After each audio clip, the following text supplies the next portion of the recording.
ഞാൻ പറയുന്നത് ഓഡിബിൾ ആണോ?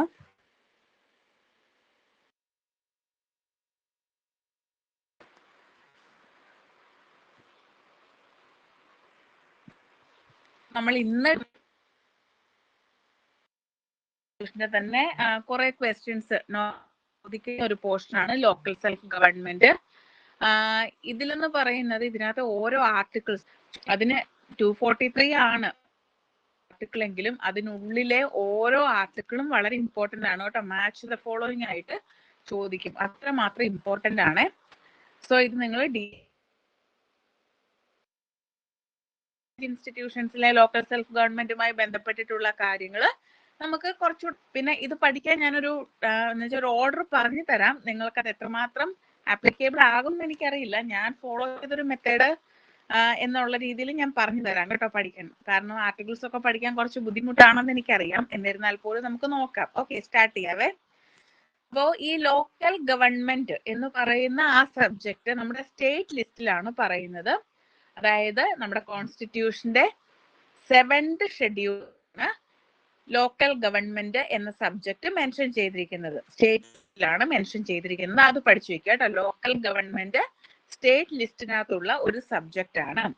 ഇനി ഇന്ത്യൻ കോൺസ്റ്റിറ്റ്യൂഷന്റെ ആർട്ടിക്കിൾ 243 ലോക്കൽ സെൽഫ് ഗവൺമെന്റിനെ കുറിച്ച് പറയുന്നത്. 243 തൊട്ട് 243 വരെ ഈ ഓരോ സബ് ഡിവിഷൻസും നമ്മൾ ഡീറ്റെയിൽ ചെയ്ത് പഠിക്കണം. അപ്പൊ നമുക്ക് ഓരോന്നും എന്തൊക്കെയാണെന്ന് നോക്കാം.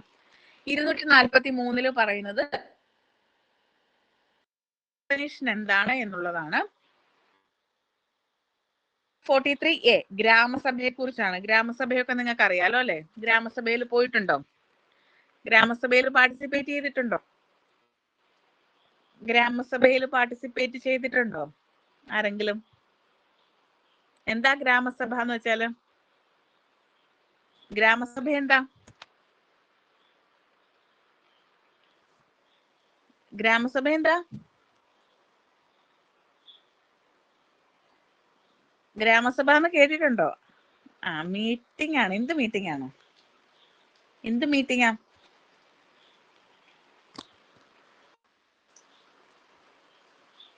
ഗ്രാമസഭ കൂടുന്നത് എന്തിനാ? ഗ്രാമസഭ കൂടുന്നത്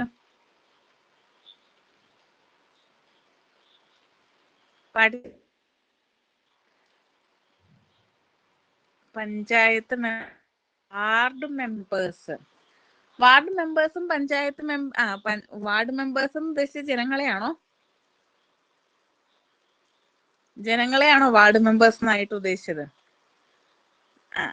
ജനങ്ങൾ, അതായത് നമ്മുടെ ഗ്രാസ് റൂട്ട് ലെവലില് ജനങ്ങളെ ഉൾക്കൊള്ളിച്ചുകൊണ്ട്, അതായത് പീപ്പിൾസ് പാർട്ടിസിപ്പേഷൻ ഉറപ്പാക്കുന്നതിന് വേണ്ടിയിട്ട് ഡിസിഷൻ മേക്കിങ്ങിൽ അവരുടെ ഒപ്പീനിയനൂടെ അറിയുന്നതിന് വേണ്ടിയിട്ട് നമ്മൾ കൂടുന്ന സഭകളാണ് ഗ്രാമസഭ എന്ന് പറയുന്നത് അല്ലേ? അതായത് അവരുടെ കൺസേൺസ് എന്താണ്, അവരുടെ ആവശ്യങ്ങൾ എന്താണ്, അങ്ങനെയുള്ള ബേസിക് ആയിട്ടുള്ള കാര്യങ്ങളെ കുറിച്ച് മനസ്സിലാക്കി അവർക്ക് ആവശ്യമായിട്ടുള്ള അമ്യൂണിറ്റീസ് ഒക്കെ നൽകിയിട്ട് അങ്ങനെയൊക്കെ ചെയ്യുന്ന ഒരു ഗ്രൂപ്പ്, ഒരു മീറ്റിംഗ് ആണ് അല്ലേ ഗ്രാമസഭ എന്ന് പറയുന്നത്. പീപ്പിൾസ് പാർട്ടിസിപ്പേഷൻ ഉറപ്പാക്കുക എന്നുള്ളതാണ് ഇതുകൊണ്ട് അർത്ഥമാക്കുന്നത്. അതുപോലെ തന്നെ പഞ്ചായത്ത് അതിന്റെ വികസന പ്രവർത്തനങ്ങൾ ചെയ്യുന്ന സമയത്ത് ഈ പറയുന്ന മീറ്റിങ്ങിലുള്ള കാര്യങ്ങളുടെ അല്ലെങ്കിൽ ജനങ്ങളുടെ ആവശ്യങ്ങളുടെ അറിഞ്ഞുകൊണ്ടായിരിക്കും ഡിസിഷൻ മേക്കിംഗ് നടത്തുന്നത്. ജനങ്ങളുടെ വാർഡിലെ പ്രശ്നങ്ങളൊക്കെ ചർച്ച ചെയ്ത് കോമൺ ആയിട്ടുള്ള കാര്യങ്ങളൊക്കെ ഡിസ്കസ് ചെയ്യുന്ന ഒരു മീറ്റിംഗ് ആണ് അല്ലെ? അപ്പൊ ഈ ഗ്രാമസഭയെ കുറിച്ചാണ് 243A പറയുന്നത്. ഒരുപാട് തവണ ചോദിച്ചിട്ടുണ്ട് കേട്ടോ. ഒരു 4 or 5 ടൈംസ് ഗ്രാമസഭ ചോദിച്ചിട്ടുണ്ട്, പഠിച്ചോണേ. പിന്നെ ബി പറയുന്നത് കോൺസ്റ്റിറ്റ്യൂഷൻ ഓഫ് പഞ്ചായത്ത് ആണ് കേട്ടോ. Constitution of panchayat. സി പറയുന്നത് കോമ്പോസിഷൻ ഓഫ് പഞ്ചായത്ത്. പഞ്ചായത്തിന്റെ അത് എത്ര ആൾക്കാർ വേണം, ആരൊക്കെയാണ് മെമ്പേഴ്സ്, സ്റ്റാൻഡിംഗ് കമ്മിറ്റി മെമ്പേഴ്സ്, അങ്ങനെയൊക്കെ കേട്ടിട്ടില്ലേ? വികസനകാര്യ സ്റ്റാൻഡിംഗ് കമ്മിറ്റി ചെയർമാൻ, വിദ്യാഭ്യാസം എന്നൊക്കെ പറഞ്ഞ് ഇങ്ങനെ ഓരോരോ സ്റ്റാൻഡിംഗ് കമ്മിറ്റീസ് നിങ്ങൾ കേട്ടിട്ടില്ലേ? പഞ്ചായത്തിലെ ഓരോരോ സ്റ്റാൻഡിംഗ് കമ്മിറ്റീസിനെ കേട്ടിട്ടില്ലേ? അതുപോലെ പ്രസിഡന്റ്, എത്ര വാർഡുകൾ, അങ്ങനെയുള്ള കാര്യങ്ങളെ കോമ്പോസിഷൻ ആണ് ഈ പറയുന്ന സി. ഇനി പറയുന്നത് റിസർവേഷൻ ഓഫ് സീറ്റ്സ് ആണ്. അതായത് ലേഡീസിന് എത്ര റിസർവേഷൻ, SC ST ക്ക് എത്ര റിസർവേഷൻ, അങ്ങനെയുള്ള റിസർവേഷൻ. ഈ പറയുന്നത് ഡ്യൂറേഷൻ ഓഫ് പഞ്ചായത്ത് ആണ്, അതായത് അതിന്റെ കാലാവധി എത്രയാണ്. F പറയുന്നത് ഡിസ്ക്വാളിഫിക്കേഷൻ ഓഫ് ഫോർ മെമ്പർഷിപ്പ്, അതായത് പഞ്ചായത്ത് പ്രസിഡന്റോ അല്ലെങ്കിൽ വാർഡ് മെമ്പേഴ്സോ ഡിസ്ക്വാളിഫൈഡ് ആവേണ്ടത് ഏതിന്റെയൊക്കെ അടിസ്ഥാനത്തിലാണ്, അല്ലെങ്കിൽ അവരെ ഏതൊക്കെ വിധത്തിൽ ഡിസ്ക്വാളിഫൈ ചെയ്യാം എന്നുള്ളതാണ് Fല് പറയുക. ദെൻ ജിയില് പറയുന്നത് പഞ്ചായത്തിന്റെ പവേഴ്സ്, അതോറിറ്റി, റെസ്പോൺസിബിലിറ്റീസ്. ദെൻ Hല് പറയുന്നത് പഞ്ചായത്തിന് ഇമ്പോസ് ചെയ്യാൻ പറ്റുന്ന ടാക്സ്. പഞ്ചായത്തിന് ഇമ്പോസ് ചെയ്യാൻ പറ്റുന്ന ഏതെങ്കിലും ഒരു ടാക്സ് പറയാവോ? പഞ്ചായത്തിന് ഇമ്പോസ് ചെയ്യാൻ പറ്റുന്ന ഏതെങ്കിലും ഒരു ടാക്സ് പറയാവോ? പഞ്ചായത്തിന് ഇമ്പോസ് ചെയ്യാൻ പറ്റുന്ന ഒരു ടാക്സ് ബിൽഡിംഗ് ടാക്സ് അല്ലെ? വെരി ഗുഡ്, ബിൽഡിംഗ് ടാക്സ് ആണ്, കറക്റ്റ് ആണ്. കെട്ടിട നികുതി നമ്മൾ എവിടെയാണ്? പഞ്ചായത്ത്.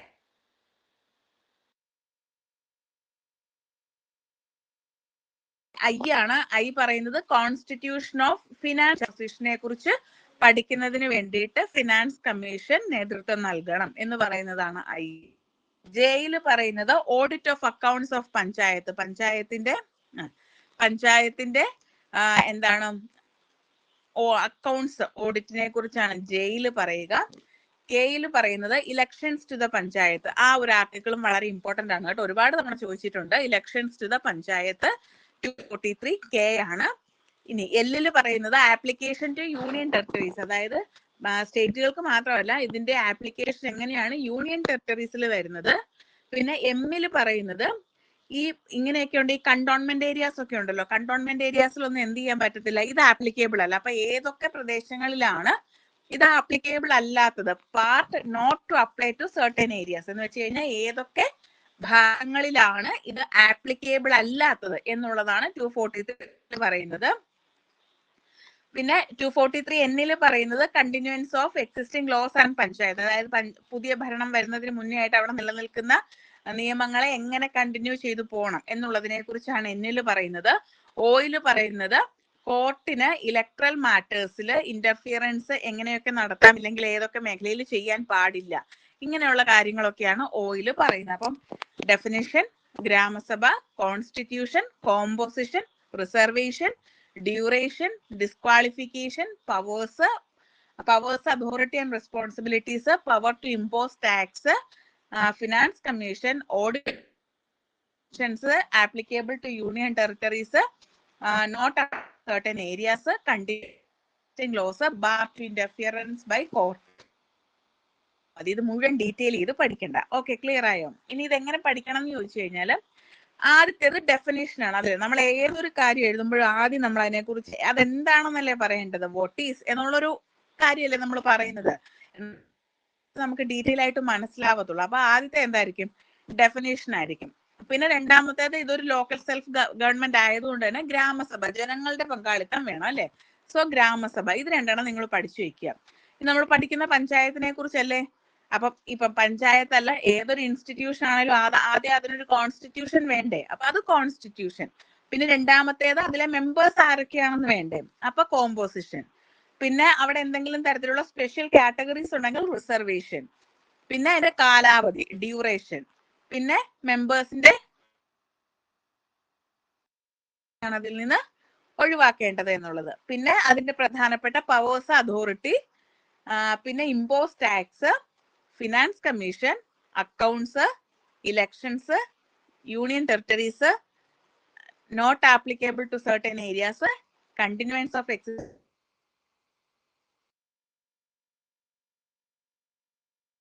ഇങ്ങനെ പഠിച്ചാൽ മതി. ക്ലിയർ ആയോ? അതായത് പഠിച്ചാൽ മതി. ഓക്കെ ആണോ? ഇത്രയും ഓക്കെ ആണോ? ആർട്ടിക്കിൾസ് ഓക്കെ ആണോ? ആർട്ടിക്കിൾസ് ക്ലിയർ ആയോ? ഓക്കെ ആണോ? ബ്രേക്ക് ഉണ്ട്, ഞാൻ പറഞ്ഞൊന്നും കേട്ടില്ല. അപ്പം ക്ലിയർ ആയോ? ഓക്കെ ആണോ? ഇനി ഒന്നുകൂടെ പറയേണ്ടതുണ്ട്. ഓക്കെ, അടുത്ത ഭാഗത്തിലേക്ക് പോകാലോ അല്ലെ? എല്ലാരും ഒന്ന് കമന്റ് ചെയ്യണേ. ഓക്കെ, അടുത്ത ഭാഗത്തിലേക്ക് പോകാലോ അല്ലെ? സോ നെക്സ്റ്റ് ആയിട്ട് പറയുന്നത് ഞാൻ ഇന്ന് മാർക്കൊന്നും ചെയ്യാത്തത് ആക്ച്വലി ഞാൻ സിസ്റ്റത്തിൽ നോക്കിയാണ് വായിക്കുന്നത്, അതുകൊണ്ടാണ്. ഇല്ലെങ്കിൽ കണ്ണിന് കുറച്ച് ഇഷ്യൂ വരും, അതുകൊണ്ടാണ്. Okay, evolution of panchayat Raj ആണ് കേട്ടോ നെക്സ്റ്റ് ആയിട്ട് പറയുക. എവല്യൂഷൻ ഓഫ് പഞ്ചായത്ത് രാജിൽ നിങ്ങൾക്ക് അറിയാമോ എങ്ങനെയാണ് പഞ്ചായത്ത് രാജ് ഇൻസ്റ്റിറ്റ്യൂഷൻ ഉണ്ടായത്? ഏത് അമെന്റ്മെന്റ് ആക്ട് വഴിയാണ് വന്നത്? ഏത് അമെന്റ്മെന്റ് പഠിച്ചതല്ലേ? ഏത് അമെന്റ്മെന്റ് ആക്ട് വഴിയാണ് പഞ്ചായത്ത്?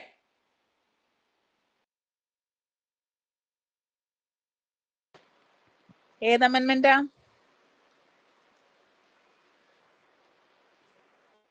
മുനിസിപ്പാലിറ്റീസോ, അതായത് അർബൻ ലോക്കൽ ഗവൺമെന്റോ?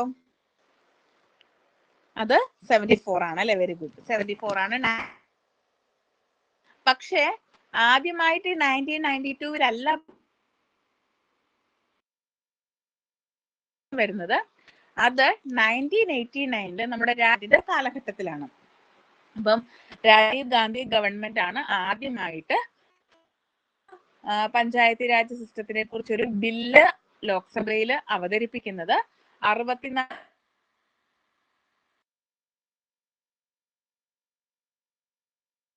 ബില്ലായിട്ടാണ് PRIs-നെ അവതരിപ്പിക്കുന്നത്. മാത്രം അംഗീകരിച്ചാൽ മതിയോ? ഇവകളും അംഗീകരിച്ച് പ്രസിഡന്റിന്റെ കൺസെന്റൂടെ കിട്ടണം അല്ലേ? എന്നാൽ രാജീവ് ഗാന്ധി ഗവൺമെന്റിൽ ഉണ്ടായിരുന്ന ബില്ല്, അല്ലെങ്കിൽ രാജീവ് ഗാന്ധി ഗവൺമെന്റ് രാജ്യസഭയിൽ അപ്രൂവ്ഡ് ആയില്ല. അതുകൊണ്ട് തന്നെ എന്ത് ചെയ്തു? ബില്ല് ലാപ്സ് ആയിപ്പോയി, അല്ലെങ്കിൽ ബില്ല് എന്തായിപ്പോയി? ബില്ല് ഇല്ലാണ്ടായി പോവുകയാണ് ചെയ്തത്. ഒരു സഭയിൽ മാത്രം അവതരിപ്പിച്ചാൽ പോരാ, അല്ല അംഗീകരിച്ചാൽ പോരാ എന്നുള്ളത് കൊണ്ട് തന്നെ ബില്ല് ഇല്ലാണ്ടായിപ്പോയി. അങ്ങനെയാണ് രാജീവ് ഗാന്ധി ഗവൺമെന്റിന്റെ കാലഘട്ടത്തിൽ നടന്നിട്ടുള്ളത്. പക്ഷെ രാജീവ് ഗാന്ധി ഗവൺമെന്റ് ആണ്. ഇനി രണ്ടാമത്തെ നമ്മുടെ VP സിംഗിന്റെ ഗവൺമെന്റിന്റെ കാലഘട്ടത്തിലാണ് 1989 തന്നെ വീണ്ടും ഈ PRI എന്നതിനെ കുറിച്ച് ഫ്രഷ് ബില്ല് ലോക്സഭയിൽ അവതരിപ്പിക്കുന്നു. 1990 സെപ്റ്റംബർ ബില്ല് സംഭവം ഉണ്ടായത് എന്താന്ന് വെച്ച് കഴിഞ്ഞാൽ, ഗവൺമെന്റ് ഡിസോൾവ് ഗവൺമെന്റ് ലാപ്സ്ഡ് ആയിപ്പോയി. സോ അതും ബില്ല് അപ്രൂവലായി കിട്ടിയില്ല. പിന്നീട് 1991 PV ഈ ബില്ല് ഒന്നുകൂടി മോഡിഫൈ ചെയ്തു സഭയിൽ അവതരിപ്പിക്കുന്നു. ഇരുസഭകളും പാസ്സാക്കുന്നു, പ്രസിഡന്റിന്റെ കൺസെന്റ് കിട്ടുന്നു. അങ്ങനെ 73rd കോൺസ്റ്റിറ്റ്യൂഷണൽ ആക്ട്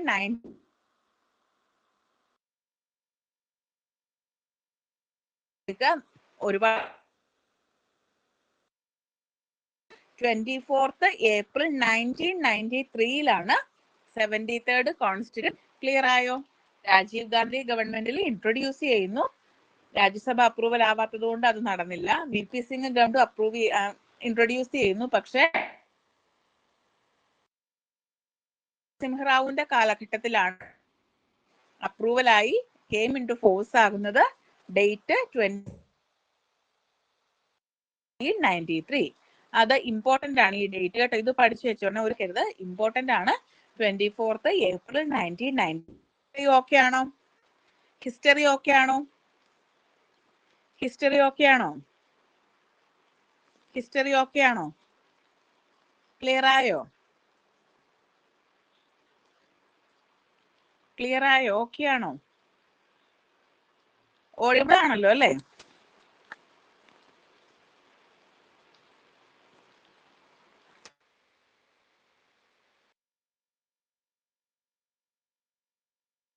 നിങ്ങൾ മെസ്സേജ് അയക്കാഞ്ഞിട്ടാണോ അതോ എനിക്ക് ഓക്കെ ആണോ?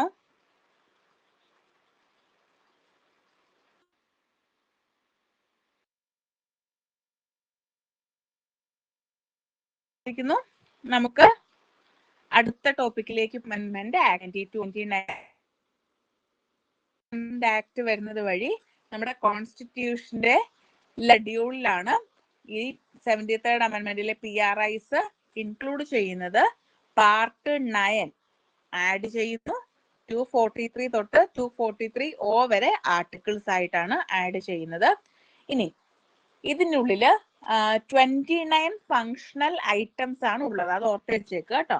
11th ഷെഡ്യൂളില് 29 ഫങ്ഷണൽ ഐറ്റംസ്, അതായത് പഞ്ചായത്തുമായി ബന്ധപ്പെട്ടിട്ടുള്ള 29 ഐറ്റംസ് ആണ് ഈ ഒരു ഷെഡ്യൂളിൽ ഉൾക്കൊള്ളിച്ചിരിക്കുന്നത്. ഇനി ആദ്യമായിട്ട് പഞ്ചായത്ത് രാജ് ഇൻസ്റ്റിറ്റ്യൂഷൻ കൊണ്ടുവരുന്ന സ്റ്റേറ്റ് ഏതാ നിങ്ങൾക്ക് അറിയാവോ എന്ന് നോക്കട്ടെ. ഏത് സ്റ്റേറ്റ് ആണ് ആദ്യമായിട്ട് പഞ്ചായത്ത് രാജ് ഇൻസ്റ്റിറ്റ്യൂഷൻസ്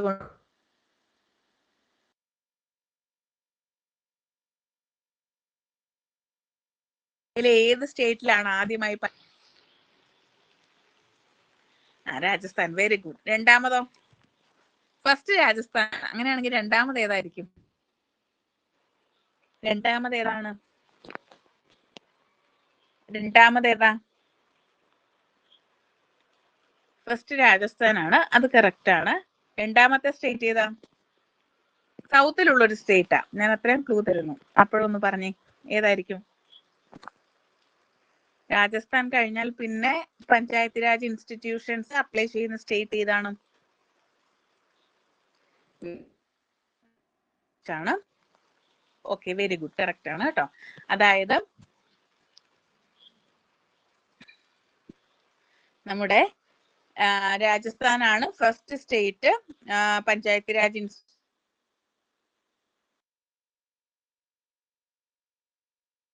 1959, അതായത് നമ്മുടെ ബൽവന്ത് റായ് മേത്ത കമ്മിറ്റിക്ക് ശേഷം, നമ്മൾ അതിപ്പോ പറയും കേട്ടോ, ബൽവന്ത് റായ് മേത്ത കമ്മിറ്റിക്ക് ശേഷമായിട്ട് പഞ്ചായത്ത് രാജ് ഇൻസ്റ്റിറ്റ്യൂഷൻസ് ഫോം ചെയ്യുന്നത് 1959. അതിനുശേഷം ആന്ധ്രാപ്രദേശും ഈ ഒരു സിസ്റ്റം ഫോളോ ചെയ്യുന്നുണ്ട്. ആക്ച്വലി ഇതിന്റെ ഒരു പ്രാക്ടിക്കൽ ഷേപ്പ് നമ്മുടെ ഗാന്ധിയൻ ഐഡിയ ആയിട്ടുള്ള ആർട്ടിക്കിൾ 40 ഉണ്ടല്ലോ, ഓർഗനൈസേഷൻ ഓഫ് വില്ലേജ് പഞ്ചായത്ത് എന്നല്ലേ പറഞ്ഞിരിക്കുന്ന ആർട്ടിക്കിൾ 40 ഡയറക്റ്റീവ്സ് പഠിച്ചപ്പോൾ നമ്മൾ പഠിച്ചില്ലേ? ആ ആർട്ടിക്കിൾ 40യുടെ പ്രാക്ടിക്കൽ ഷേപ്പ് ആണ്, അല്ലെങ്കിൽ പ്രാക്ടിക്കബിലിറ്റി ആണ് എന്തെന്ന് പറയുന്നത് 73rd കോൺസ്റ്റിറ്റ്യൂഷണൽ അമെന്റ്മെന്റ് ആക്ട് അല്ലെങ്കിൽ പഞ്ചായത്ത് രാജ് ഇൻസ്റ്റിറ്റ്യൂഷൻസ് എന്ന് പറയുന്നത്.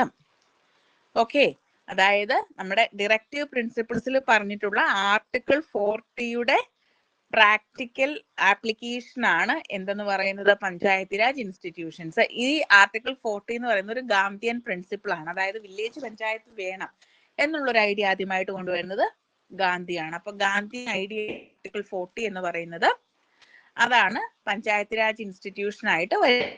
ആർട്ടിക്കിൾ 40 ജസ്റ്റിഷ്യബിൾ അല്ല, പക്ഷേ ഈ ആക്ട് ഇല്ലെങ്കിൽ എന്താണ് പഞ്ചായത്ത് രാജ് ഇൻസ്റ്റിറ്റ്യൂഷൻസ് കറന്റ്ലി എങ്ങനെയാണ് justiciable part of the constitution ആണ്. അതായത് ഇതുമായി റിലേറ്റഡ് ആയിട്ടുള്ള എന്തെങ്കിലും തരത്തിലുള്ള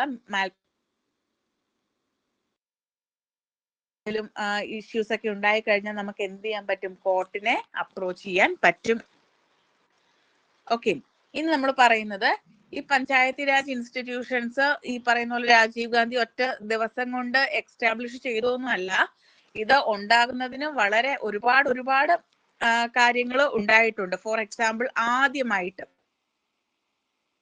പഞ്ചായത്ത് രാജ് ഇൻസ്റ്റിറ്റ്യൂഷൻസിന്റെ ഒരു എക്സ്റ്റൻഷൻ ഇല്ലെങ്കിൽ എന്താ പറയുക, ഒരു ബേസ് എന്ന് പറയുന്നത് നമ്മുടെ 1952 നെഹ്റു കൊണ്ടുവന്നിട്ടുള്ള കമ്മ്യൂണിറ്റി ഡെവലപ്മെന്റ് പ്രോഗ്രാം ആണ്, CDP. നിങ്ങൾ കേട്ടിട്ടില്ലേ? കേട്ടിട്ടുണ്ടോ? Community development programme, national extension service കേട്ടിട്ടുണ്ടോ?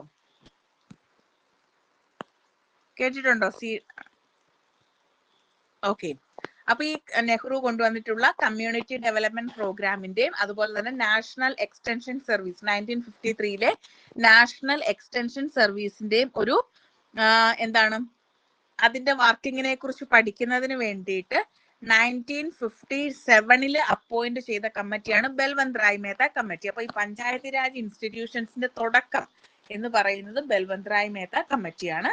1957 വർഷങ്ങളൊക്കെ ഇമ്പോർട്ടന്റ് ആണ്, പഠിച്ചോണം കേട്ടോ. ഇത് സ്റ്റേറ്റ്മെന്റ് ആയിട്ട് ചോദിക്കും, റീസൺ അസർഷൻ ചോദിക്കും, ഡയറക്റ്റ് ക്വസ്റ്റ്യൻസ് ചോദിക്കും, ആർട്ടിക്കിൾസ് ചോദിക്കും, അങ്ങനെ പലതരത്തിലുള്ള ഭാഗത്തു നിന്ന് നമുക്ക് കിട്ടും. ഓക്കെ, അപ്പോ ബൽവന്ത് റായ് മേത്ത കമ്മിറ്റി 1957 ആണ് പഞ്ചായത്ത് രാജ്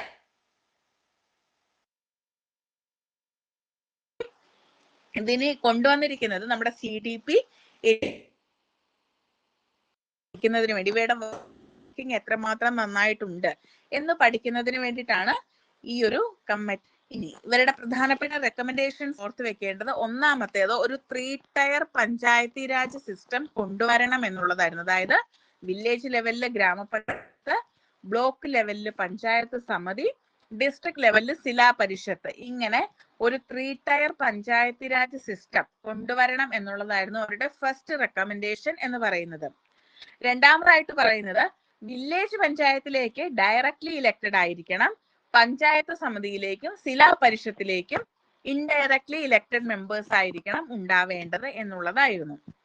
മൂന്നാമത്തേത് പഞ്ചായത്ത് സമിതി എന്ന് പറയുന്നത് എക്സിക്യൂട്ടീവ് ബോഡിയും ജില്ലാ പരിഷത്ത് എന്ന് പറയുന്നത് അഡ്വൈസറി ബോഡിയും അതുപോലെ തന്നെ സൂപ്പർവൈസറി ബോഡി ആയിട്ട് വേണം പ്രവർത്തിക്കാൻ എന്നുള്ളതായിരുന്നു മറ്റൊരു റെക്കമെൻഡേഷൻ. ദെൻ ചെയർമാനായിട്ട് അപ്പോയിന്റ് ചെയ്യുക ഡിസ്ട്രിക്ട് കളക്ടർ ആയിരിക്കും. ദെൻ ആവശ്യത്തിനുള്ള, അതായത് ഈ പറയുന്ന വില്ലേജ് പഞ്ചായത്തിന് കാര്യങ്ങൾ നടപ്പിലാക്കാനുള്ള ആവശ്യത്തിനുള്ള റിസോഴ്സസ് പ്രൊവൈഡ് ചെയ്യേണ്ടതും ഈ ബാക്കി 2 വിഭാഗങ്ങളായിരിക്കണം. ഇത്രയുമാണ് ബൽവന്ത് റായ് മേത്ത കമ്മിറ്റിയുടെ റെക്കമെൻഡേഷൻസ്. ഇതിൽ നിങ്ങൾ പഠിക്കേണ്ട 3 കാര്യങ്ങളാണ്. ഒന്ന്, 3 tier panchayat raj system, gram panchayat at the village level, panchayat samiti at the block level, zila parishad at the district level. Village പഞ്ചായത്തിലേക്ക് ഇലക്റ്റഡ് ആയിരിക്കും, അത് ബാക്കി 2 ഇൻഡയറക്ട്ലി ഇലക്റ്റഡും വില്ലേജ് പഞ്ചായത്ത് ഡയറക്ട്ലി ഇലക്റ്റഡും ആയിരിക്കും. പഞ്ചായത്ത് സമിതി എക്സിക്യൂട്ടീവ് ബോഡിയും zila parishad advisory and supervisory body ആയിരിക്കും. ഡിസ്ട്രിക്ട് കളക്ടർ ആയിരിക്കും ചെയർമാൻ ഓഫ് ജില്ലാ പരിഷത്ത് എന്ന് പറയുന്നത്. ക്ലിയർ ആയോ? അപ്പൊ ഇത്രയാണ് ബൽവന്ത് റായ് മേത്ത കമ്മിറ്റിയുടെ റെക്കമെൻഡേഷൻസ്. ഓക്കെ ആണോ? ക്ലിയർ ആണോ?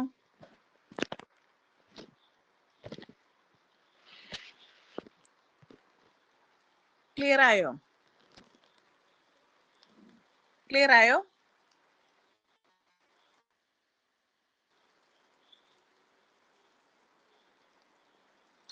ഞാൻ പറയുന്നത് കേൾക്കുന്നുണ്ടോ?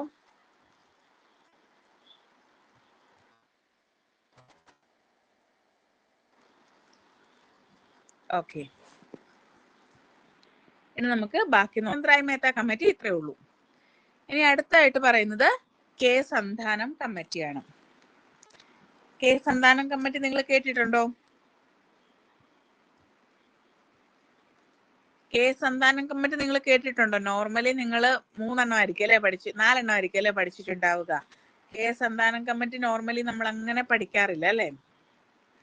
അതാണ് നമ്മൾ സാധാരണ ഈ പഞ്ചായത്ത് രാജ് ഇൻസ്റ്റിറ്റ്യൂഷൻസിനെ കുറിച്ചൊക്കെ പഠിക്കുന്ന സമയത്ത് ഇത് നമ്മൾ അങ്ങനെ പഠിക്കാറില്ല എന്നുള്ളതാണ്. പക്ഷെ ഇതിനെ കുറിച്ച് ചോദ്യങ്ങൾ വരും. ഇത് കൂടാതെ വേറെ 2 കമ്മിറ്റി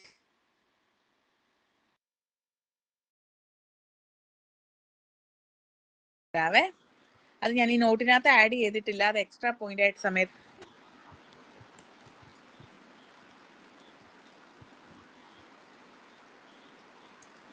ഓക്കെ. കെ സന്താനം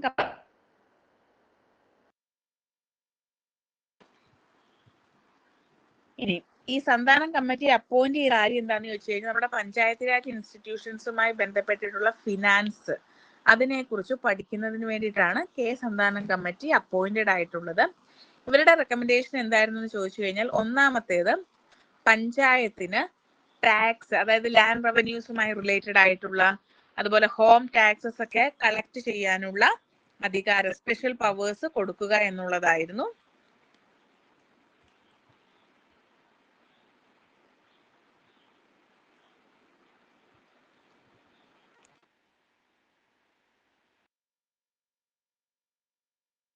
ഒരു സെക്കൻഡ്, ഞാൻ കറക്റ്റ് ആണോ, ഓഡിബിൾ ആണോ, കേൾക്കുന്നുണ്ടോ? കേൾക്കാവോ? എക്സ്ട്രാ പോയിന്റ് ഞാൻ പറഞ്ഞില്ല കേട്ടോ, പറയാവേ. എക്സ്ട്രാ പോയിന്റ് പറയാം. അത് 2 കമ്മിറ്റീസ് ആണ്. അത് ഇതിനകത്ത് ഇൻക്ലൂഡ് ചെയ്തിട്ടില്ല, പക്ഷെ നോർമലി നിങ്ങൾക്ക് ക്വസ്റ്റ്യൻ ചോദിക്കാറുണ്ട്.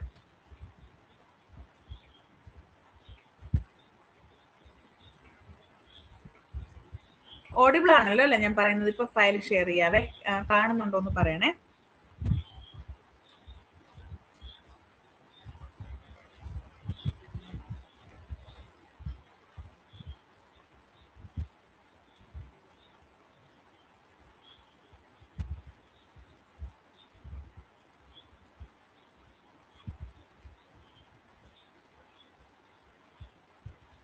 ഫയൽ കാണാവോ?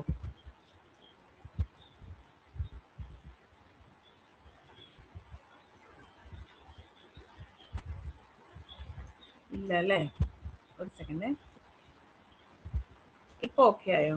ഇപ്പൊ ഓക്കെ ആയോ?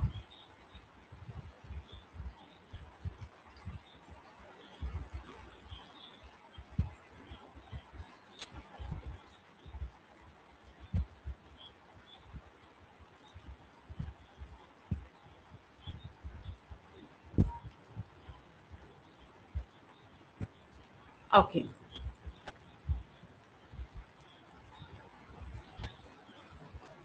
ഇൻ കേസ് ഞാനൊന്ന് ലോഗൗട്ട് ആയി പോയാലും നിങ്ങൾ ജസ്റ്റ് ഒന്ന് വെയിറ്റ് ചെയ്യണം കേട്ടോ. കറണ്ട് പോകുമ്പോഴായിരിക്കും പോകുന്നത്, ഇറങ്ങി പോകരുതേ.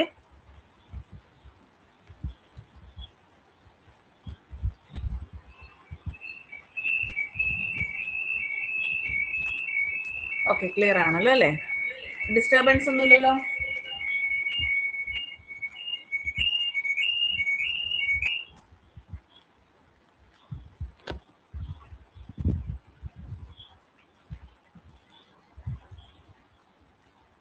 ഓക്കെ.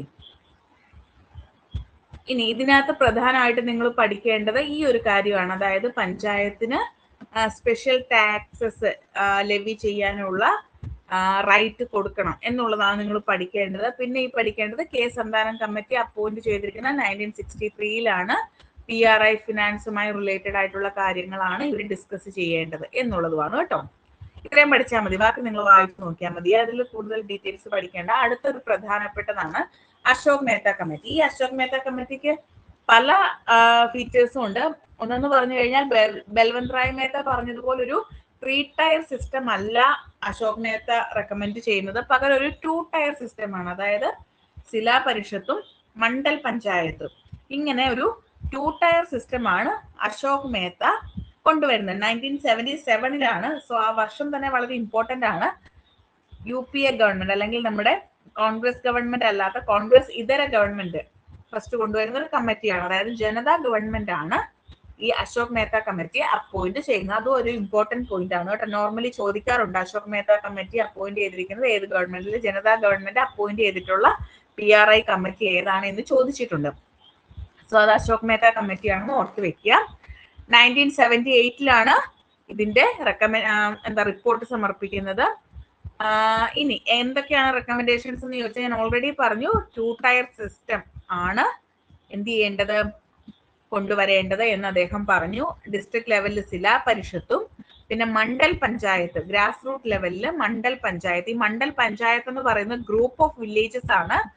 അതില് 20,000 വരെയുള്ള പോപ്പുലേഷൻ ആയിരിക്കും ഉണ്ടാവുക. അതായത് ഓരോ വില്ലേജിലും 20,000 വരെ പോപ്പുലേഷൻ ഉള്ള ഗ്രൂപ്പ് ഓഫ് വില്ലേജസ് ആണ് മണ്ഡൽ പഞ്ചായത്ത് എന്ന പേരിൽ അദ്ദേഹം ഇൻട്രൊഡ്യൂസ് ചെയ്തത്. ഓക്കെ ആണോ?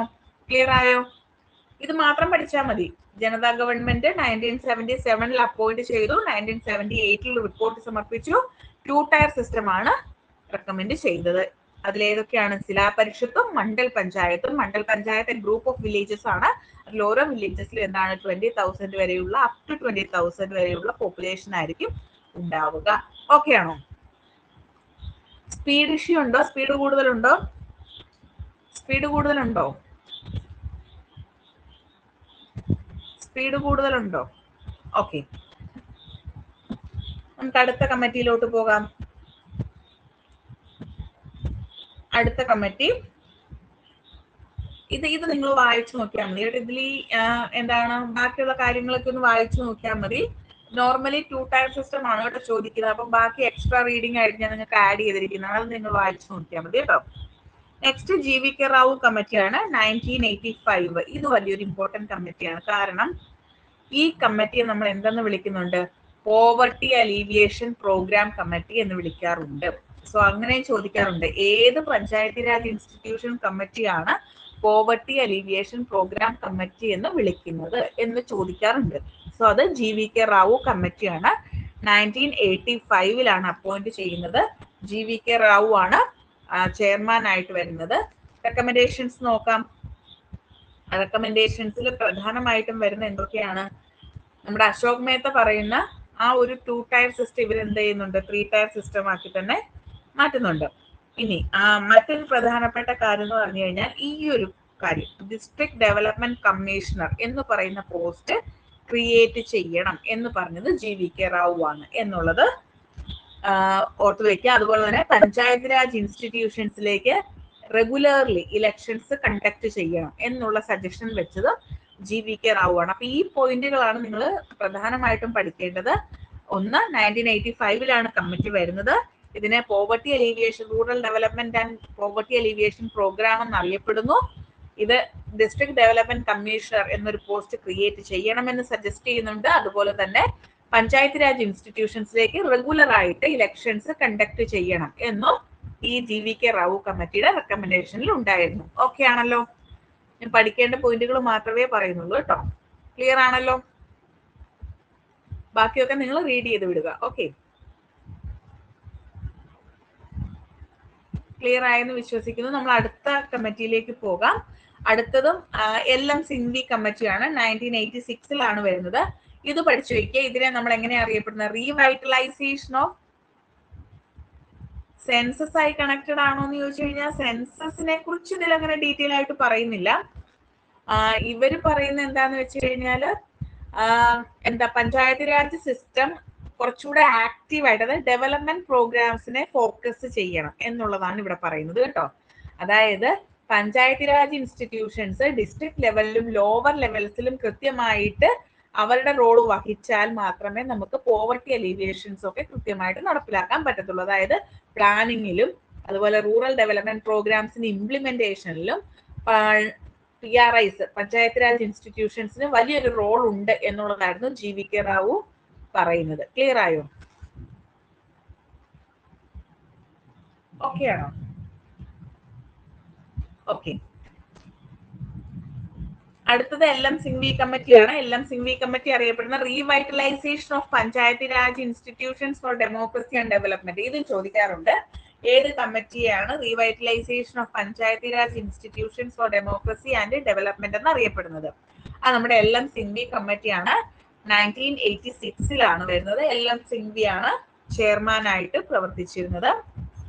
ആൻഡ് ഇതിനകത്ത് പറയുന്ന പ്രധാനപ്പെട്ട കാര്യങ്ങൾ, ഒന്നാമത്തേത് കോൺസ്റ്റിറ്റ്യൂഷണലി റെക്കഗ്നൈസ്ഡ് ആയിട്ടുള്ള ഒരു ഇൻസ്റ്റിറ്റ്യൂഷൻ ആയിരിക്കണം പഞ്ചായത്തി രാജ് ഇൻസ്റ്റിറ്റ്യൂഷൻസ് എന്നുള്ളതായിരുന്നു ഫസ്റ്റ് ആയിട്ട് പറയുന്നത്.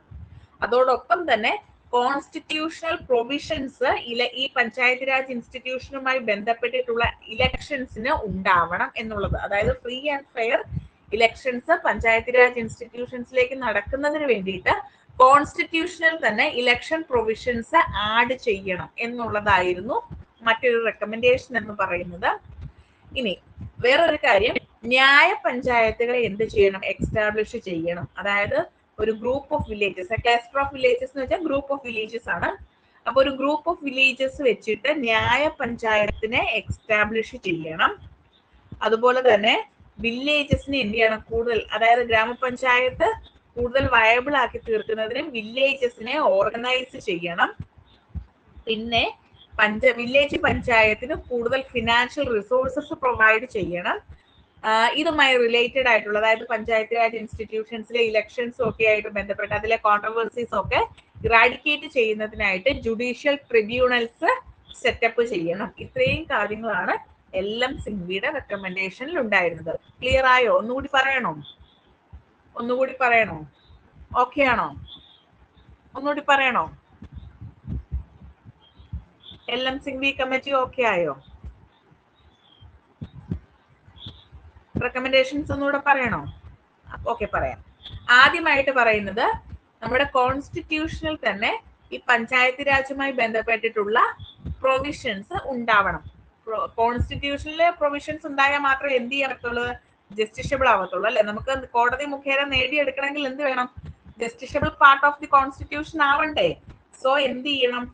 ഈ പറയുന്നത് കോൺസ്റ്റിറ്റ്യൂഷണലി റെക്കഗ്നൈസ് ചെയ്യണം എന്നുള്ളതായിരുന്നു. രണ്ടാമത്തേത് ന്യായ പഞ്ചായത്തിനെ സെറ്റപ്പ് ചെയ്യണം. മൂന്നാമതായിട്ട് പറയുന്നത് ഗ്രാമപഞ്ചായത്ത് കൂടുതൽ വയബിൾ ആക്കുന്നതിന് വില്ലേജസിനെ ഓർഗനൈസ് ചെയ്യണം. പിന്നെ കൂടുതൽ ഫിനാൻഷ്യൽ റിസോഴ്സസ്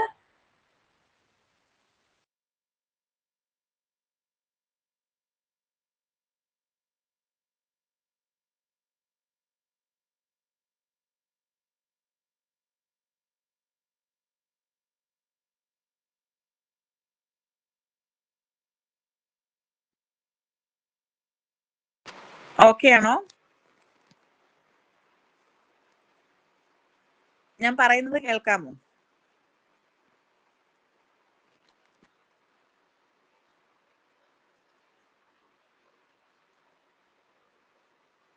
ഞാൻ പറയുന്നത് കേൾക്കുന്നുണ്ടോ?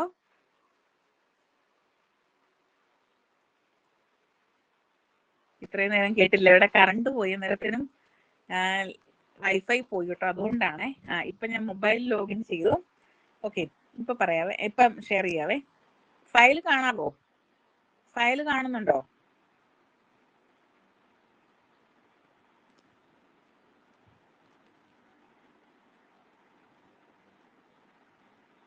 ഫയൽ കാണുന്നുണ്ടോ? ഓക്കെ,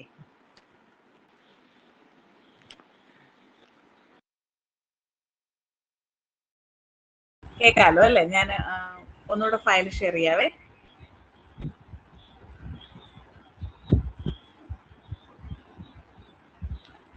കാണാമോ? ഫയൽ കാണാമോ?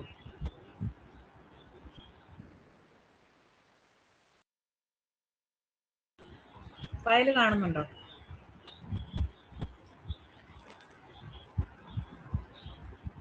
ഓക്കെ, എല്ലാം സിംഗ്ലി ക്ലിയർ ആയല്ലോ അല്ലേ? ഞാൻ പറഞ്ഞത് കേട്ടിരുന്നോ?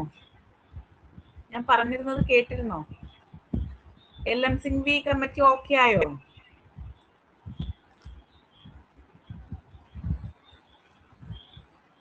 ഇല്ല, കുഴപ്പമില്ല. ഇപ്പം ഓക്കെ ആയിട്ടുണ്ട്. ഇനി എന്തെങ്കിലും ഇഷ്യൂ ഉണ്ടാവുകയാണെങ്കിൽ നമുക്ക് ഡിസ്കണ്ടിന്യൂ ചെയ്യാം കേട്ടോ.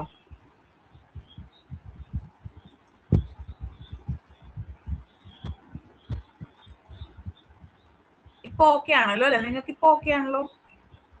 ഓക്കെ. അടുത്തതായിട്ട് പറയുന്നത് തുങ്കൻ കമ്മിറ്റിയാണ് കേട്ടോ. PK തുങ്കൻ കമ്മിറ്റി 1989 അപ്പോയിന്റ് ചെയ്യുന്നത്.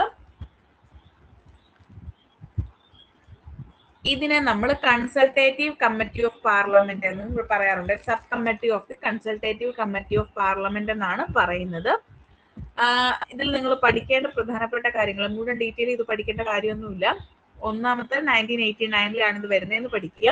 ഇതിനകത്ത് പ്രധാനപ്പെട്ട സജഷൻസ് നമ്മൾ ഈ പറയുന്ന LM സിംഗ്വി കമ്മിറ്റിയുടെ ഒരു എക്സ്റ്റൻഷൻ ആണ് കേട്ടോ ഇത്. അപ്പൊ ഇവർ പറഞ്ഞതുപോലെ തന്നെ എന്താണ്, കോൺസ്റ്റിറ്റ്യൂഷണലി റെക്കഗ്നൈസ് ചെയ്യണം, 3 ടയർ സിസ്റ്റം വേണം.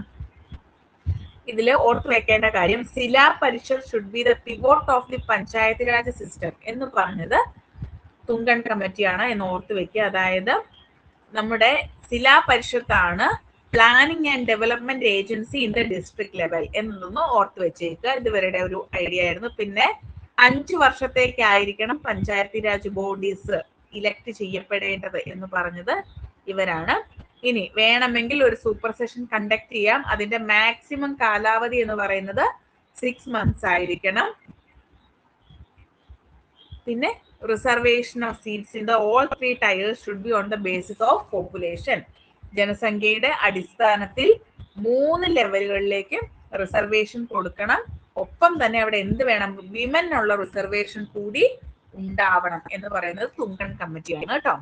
ഇനി ഓരോ സ്റ്റേറ്റിലും ഒരു സ്റ്റേറ്റ് ഫിനാൻസ് കമ്മീഷൻ സെറ്റപ്പ് ചെയ്യണം എന്ന് പറയുന്നു. ദെൻ ഡിസ്ട്രിക്ട് കളക്ടർ ആയിരിക്കും chief executive officer of the zila parishad. ഇത്രയും കാര്യങ്ങളാണ് തുങ്കൻ കമ്മിറ്റിയുടെ പ്രധാനപ്പെട്ട റെക്കമെൻഡേഷൻസ്. ഞാൻ ഒന്നുകൂടി പറയാം.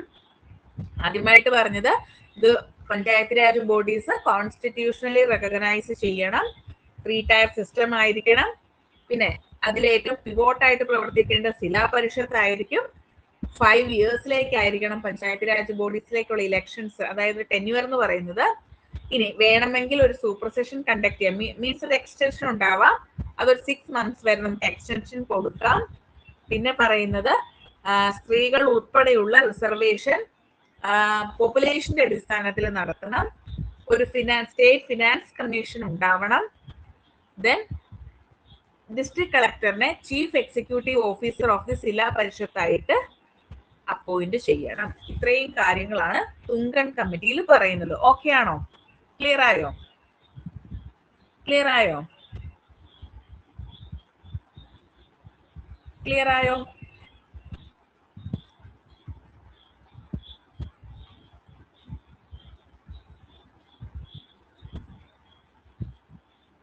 നെക്സ്റ്റ് കമ്മിറ്റിയിലോട്ട് പോകട്ടെ. ഓക്കെ, അടുത്തത് 1988 ഗാഡ്ഗിൽ കമ്മിറ്റിയാണ് കേട്ടോ. VN ഗാഡ്ഗിലിന്റെ നേതൃത്വത്തിലുള്ള കമ്മിറ്റിയാണ്. ആക്ച്വലി ഇത് കോൺഗ്രസ് പാർട്ടി അപ്പോയിന്റ് ചെയ്ത കമ്മിറ്റിയാണ് കേട്ടോ. അതുകൊണ്ട് ഇതും നിങ്ങൾ അധികം ഒന്നും പഠിച്ചിട്ടുണ്ടാവില്ല. നിങ്ങൾ തുങ്കൺ കമ്മിറ്റി വരെ പഠിച്ചിട്ടുണ്ടാവത്തുള്ളൂ അല്ലെ? നോർമലി നിങ്ങൾ തുങ്കൺ കമ്മിറ്റി വരെയല്ലേ പഠിച്ചിട്ടുള്ളൂ?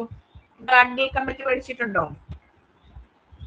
ഗാഡ്ഗിൽ കമ്മിറ്റി പഠിച്ചിട്ടുണ്ടോ? പഠിച്ചിട്ടുണ്ടാവില്ല. കാരണം ഇത് ഗവൺമെന്റ് അപ്പോയിന്റ് ചെയ്ത കമ്മിറ്റി അല്ല, ഇത് കോൺഗ്രസ് പാർട്ടി അപ്പോയിന്റ് ചെയ്ത കമ്മിറ്റിയാണ്. വി എൻ ഗാഡ്ഗിലിന്റെ നേതൃത്വത്തിലുള്ള കമ്മിറ്റിയാണ്.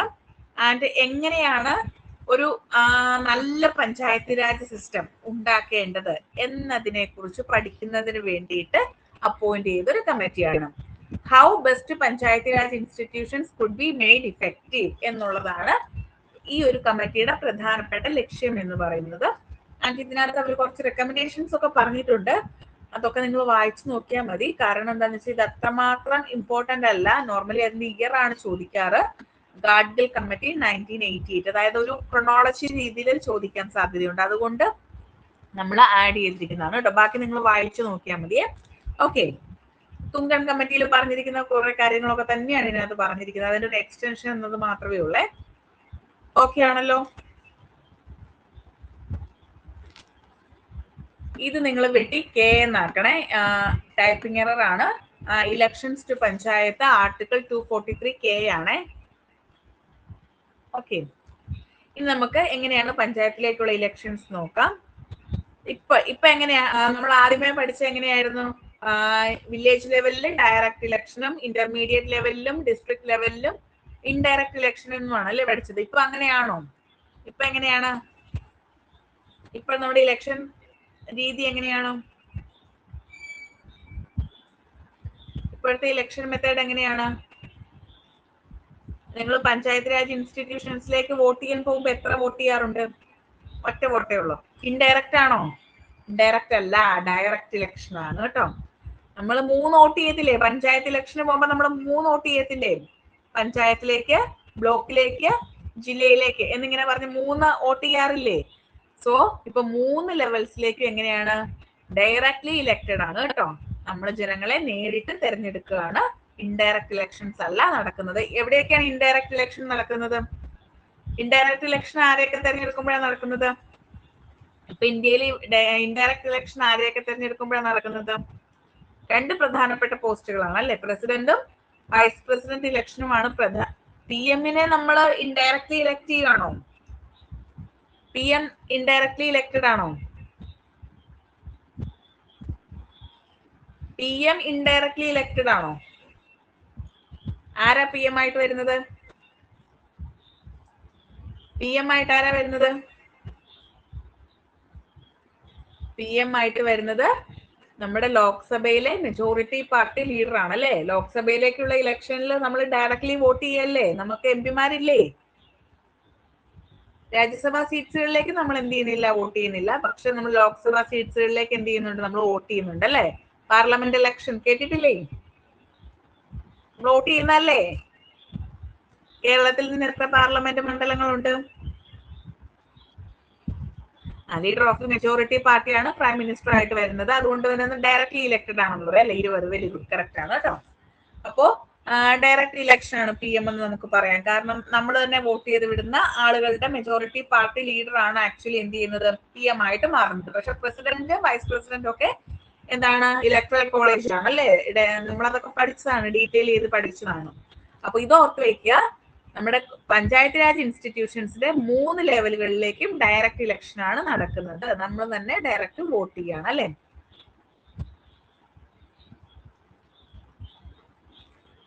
ഇനി സ്റ്റേറ്റ് ഇലക്ഷൻ കമ്മീഷനെ കുറിച്ച് പഠിച്ചു വെച്ചേക്കുക. സ്റ്റേറ്റ് ഇലക്ഷൻ കമ്മീഷനാണ് നമ്മുടെ ബാക്കി എല്ലാ ഇലക്ഷനും കൈകാര്യം ചെയ്യുന്നത്. സെൻട്രൽ ഇലക്ഷൻ കമ്മീഷനാണ് അല്ലെ? നാഷണൽ ഇലക്ഷൻ കമ്മീഷനാണ്. എന്നാൽ പഞ്ചായത്തുകളിലേക്കുള്ള ഇലക്ഷൻ കണ്ടക്ട് ചെയ്യുന്നത് സ്റ്റേറ്റ് ഇലക്ഷൻ കമ്മീഷനാണ്. അതില് ഗവർണർ അപ്പോയിന്റ് ചെയ്യുന്ന ഒരു സ്റ്റേറ്റ് ഇലക്ഷൻ കമ്മീഷണറും ഉണ്ടാകും. ഓക്കെ, ക്ലിയർ ആയോ?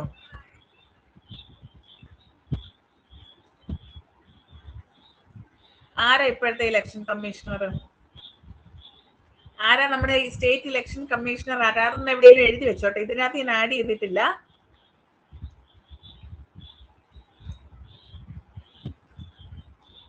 ആരാ നമ്മുടെ ഇപ്പോഴത്തെ സ്റ്റേറ്റ് ഇലക്ഷൻ കമ്മീഷണർ?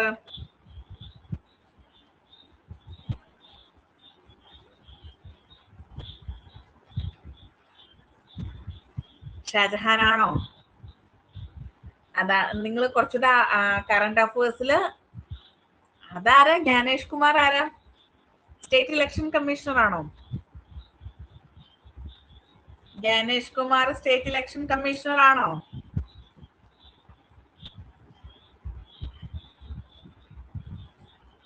പിന്നെ ആരാണ്?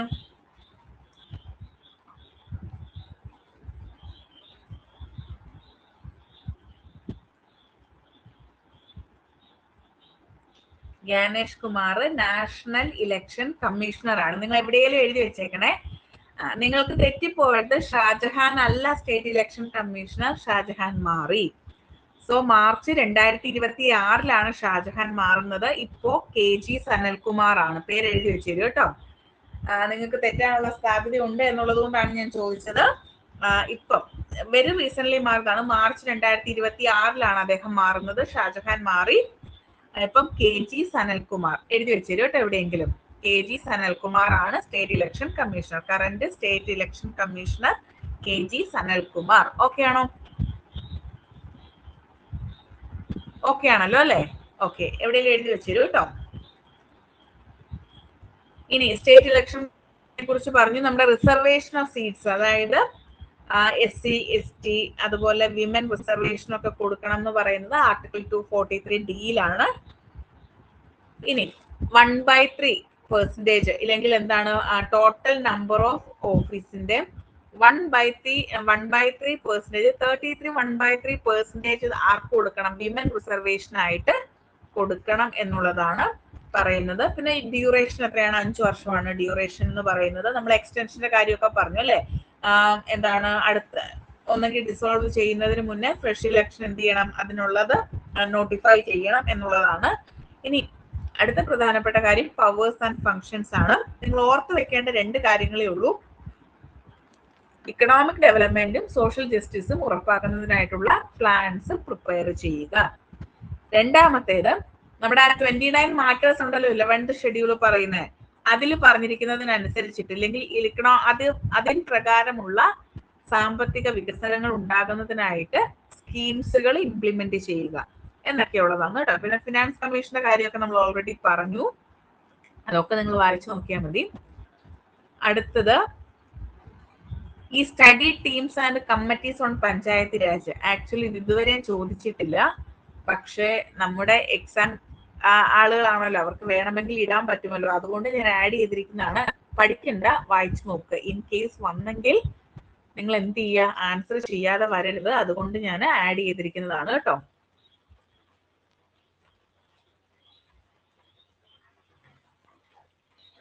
ഓക്കെ, ക്ലിയർ ആയല്ലോ അല്ലേ?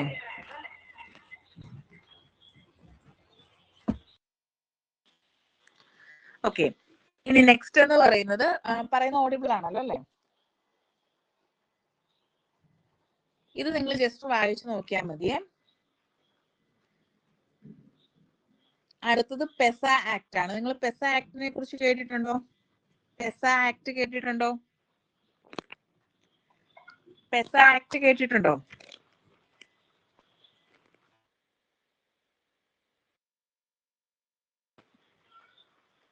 പെസ ആക്ട് കേട്ടിട്ടുണ്ടോ? ആക്ടിനെ കുറിച്ച് കേട്ടിട്ടുണ്ടോ?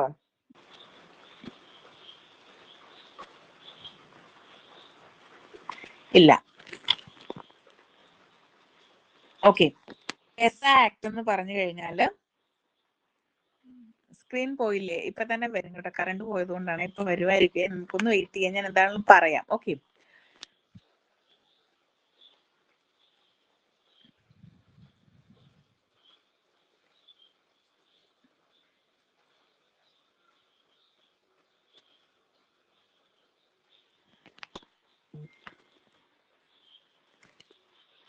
സ്ക്രീൻ ഉണ്ടോ? ഓക്കെ, അപ്പൊ എനിക്കും പോയി എന്തായാലും. അപ്പൊ ഞാൻ വിചാരിച്ചു നിങ്ങൾക്കും പോയിട്ടുണ്ടാവുന്നു. ഓക്കെ, പെസ ആക്ട് 1996 വരുന്നത്. ഇത് നമ്മുടെ എന്താണ് ഈ എക്സ്റ്റൻഷൻ ആക്ട് ട്രൈബൽ ആളുകളായിരിക്കും അവിടെ കൂടുതലായിട്ട്. ട്രൈബൽ കമ്മ്യൂണിറ്റീസിന്റെ ഒരു ഇൻവോൾവ്മെന്റ് ഉള്ള പ്ലേസസ് ആണത് എന്ന് പറയുന്നത്. ഓക്കെ, കാരണം നമ്മുടെ എത്തിനിസിറ്റി പ്രൊട്ടക്ട് ചെയ്യുന്ന വെച്ചാൽ അവരുടെ എത്തിനിസിറ്റി പ്രൊട്ടക്ട് ചെയ്യുക എന്നുള്ളതാണ് പ്രധാനമായിട്ടും ലക്ഷ്യം വെക്കുന്നത്.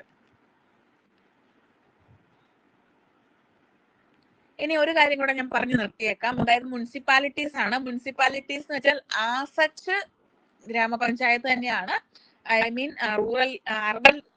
റൂറൽ ലോക്കൽ ബോഡീസ് ആണ്. പക്ഷെ അത് ആർക്ക് ആപ്ലിക്കബിൾ ആയിട്ടുള്ളതാണ്? അർബൻ ലോക്കൽ ബോഡീസിന് ആപ്ലിക്കബിൾ ആയിട്ടുള്ളവയാണ് നമ്മൾ മുനിസിപ്പാലിറ്റീസ് എന്ന് പറയുന്നത് കേട്ടോ. 243P തൊട്ട് 243ZG വരെയാണ് ഇതിന്റെ ആർട്ടിക്കിൾസ് എന്ന് പറയുന്നത്. ആ ആർട്ടിക്കിൾസിന്റെ ഓർഡർ ഒക്കെ സെയിം നമ്മൾ ആദ്യമേ പഠിച്ച റൂറൽ ബോഡിയുടെ അതേ ആർട്ടിക്കിൾസ് തന്നെയാണ്. അത് മുനിസിപ്പാലിറ്റിയിലേക്ക് വരുമ്പം ആർട്ടിക്കിളിന്റെ പേര് മാത്രം മാറുന്നേ ഉള്ളൂ. വേറെ ഒരു മാറ്റവും ഇല്ല കേട്ടോ. ഡെഫിനിഷൻ, കോൺസ്റ്റിറ്റ്യൂഷൻ, കോമ്പോസിഷൻ അങ്ങനെ തന്നെയാണ് കേട്ടോ. വേറെ ഒരു മാറ്റവും ഇല്ല. പക്ഷെ അതിനകത്ത് ആർട്ടിക്കിൾ മാറുന്നുണ്ടെന്നേ ഉള്ളൂ. മുനിസിപ്പാലിറ്റീസിന് ആപ്ലിക്കബിൾ ആയിട്ടുള്ള രീതിയിൽ മാറുന്നുണ്ടെന്നേ ഉള്ളൂ. ഓക്കെ, പിന്നെ നമ്മൾ ഈ പറഞ്ഞതുപോലെ എവല്യൂഷൻ ഒക്കെ സെയിം ആണ്. Rajiv Gandhi government, VP Singh government, Narasimha Rao government ആണ് വരുന്നത്. ഒരു മാറ്റമുള്ളത് 1 ജൂൺ 1993 ഇത് വരുന്നത് എന്നുള്ളതാണ്. സ്ക്രീൻ വിസിബിൾ ആയോ? സ്ക്രീൻ ഓക്കെ ആയോ? സ്ക്രീൻ ഓക്കെ ആയോ? ഇല്ല.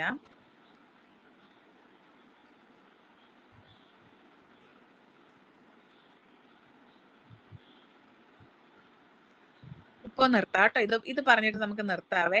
ഇതിപ്പോ തീരും. അതുകൊണ്ടാണ് ഞാൻ കുറച്ച് ടൈം എക്സ്റ്റെൻഡ് ചെയ്തെടുക്കുന്നത്. ഇപ്പൊ വിസിബിൾ ആയില്ലേ സ്ക്രീന്? ഇപ്പൊ ഓക്കെ ആയില്ലേ?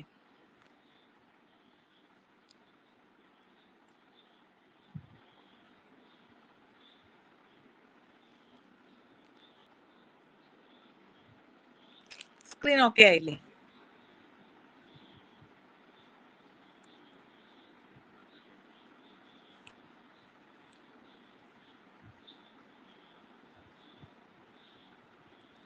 സ്ക്രീൻ ഓക്കെ ആയില്ലേ? ഞാൻ പറയാവേ, ഗ്രൂപ്പിൽ ഇടാവേ, ടൈം ഇടാം. ഇത് പറഞ്ഞ് ഞാനിപ്പോ നിർത്തിയേക്കാം കേട്ടോ. ഇത് പെട്ടെന്ന് തീരും. ഇപ്പൊ സ്ക്രീൻ ഓക്കെ ആയില്ലേ? കാണുന്നില്ലേ? ഓക്കെ. ഇവിടെ പഠിച്ചു വെക്കേണ്ടത് മുനിസിപ്പാലിറ്റീസ് എന്ന് പറഞ്ഞാൽ 74th constitutional amendment act of 1992 ആണ്. നിലവിൽ വരുന്നത് 1 ജൂൺ 1993 ആണ് കേട്ടോ. അത് വ്യത്യാസം മാത്രമേ ഉള്ളൂ. മറ്റേ ഏപ്രിലാണ്, ഇത് ജൂണിലാണ് എന്നുള്ളൊരു വ്യത്യാസമുണ്ട് കേട്ടോ. ഇനി ഇതിനകത്ത് മറ്റൊരു പ്രധാനപ്പെട്ട കാര്യം ഓർക്കേണ്ടത് 243P തൊട്ട് 243ZG വരെയാണ് എന്നുള്ളതാണ്. 11ാമത്തെ പാർട്ടിലാണ് മറ്റേത് പറയുന്നതെങ്കിൽ ഇത് 9A പറയുന്നത്. 12ാമത്തെ ഷെഡ്യൂൾ, മറ്റേത് 11ാമത്തെ ഷെഡ്യൂളാണ്, ഇത് 12ാമത്തെ ഷെഡ്യൂളാണ്. അതിൽ 29 ഐറ്റംസ് ആണെങ്കിൽ ഇതിൽ 18 ഫങ്ഷണൽ ഐറ്റംസ് ആണ് ഉള്ളത് എന്നത് മാത്രം ഒന്ന് ഓർത്ത് വെച്ചേക്കും കേട്ടോ.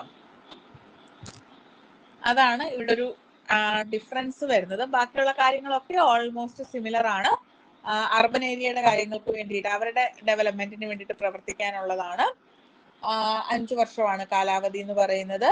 പവേഴ്സ് ആൻഡ് ഫങ്ഷൻസ് ഒക്കെ ആസച്ച് റൂറൽ ബോഡി തന്നെയാണ്. സ്റ്റേറ്റ് ഇലക്ഷൻ കമ്മീഷൻ പറയുന്നുണ്ട്. അതുപോലെ തന്നെ കുറച്ച് കമ്മിറ്റീസും പറയുന്നുണ്ട്. പിന്നെ ഇതിൽ ഓർത്ത് വെക്കേണ്ട ഒരു കാര്യം കോഓപ്പറേറ്റീവ്സിനെ കുറിച്ചാണ്. കോഓപ്പറേറ്റീവ് സൊസൈറ്റീസിനെ കുറിച്ച് നമ്മൾ ഓൾറെഡി പഠിച്ചതാണ്. 97th constitutional amendment act of 2011 വഴിയാണ് കോഓപ്പറേറ്റീവ് സൊസൈറ്റീസ് വരുന്നത് എന്നതുകൂടി ഒന്ന് ഓർത്ത് വെച്ചേക്കുക കേട്ടോ. അപ്പൊ ഇത്രയും കാര്യങ്ങളേ ഉള്ളൂ. ലോക്കൽ ഗവൺമെന്റുമായി ബന്ധപ്പെട്ടിട്ട് കുറച്ച് സ്റ്റഡി ടീംസും കാര്യങ്ങളും ഒക്കെ ഉണ്ട്. അത് നിങ്ങൾ ജസ്റ്റ് വായിച്ചു വിട്ടാൽ മതി. ഓക്കെ ആണല്ലോ അല്ലേ? ക്ലിയർ ആണല്ലോ? ക്ലിയർ ആണല്ലോ? എന്തെങ്കിലും ഡൗട്ട് ഉണ്ടോ? എന്തെങ്കിലും ഡൗട്ട് ഉണ്ടോ? എന്തെങ്കിലും ഡൗട്ട് ഉണ്ടോ? ഓക്കെ ആണോ?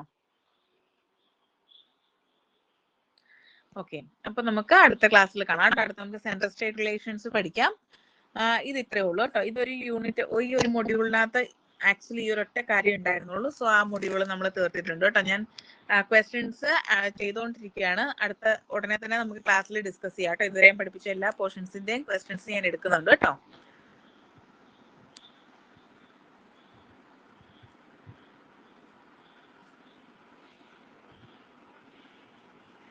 അങ്ങനെ ഇരുന്ന് പഠിക്കണ്ട കേട്ടോ.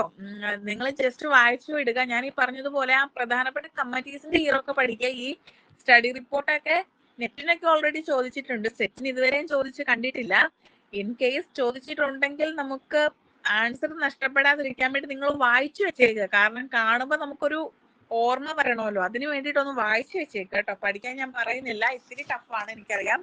സോ ഞാൻ പഠിക്കാൻ പറയുന്നില്ല, പക്ഷെ ജസ്റ്റ് ഒന്ന് വായിച്ചു വെച്ചേക്കുക കേട്ടോ.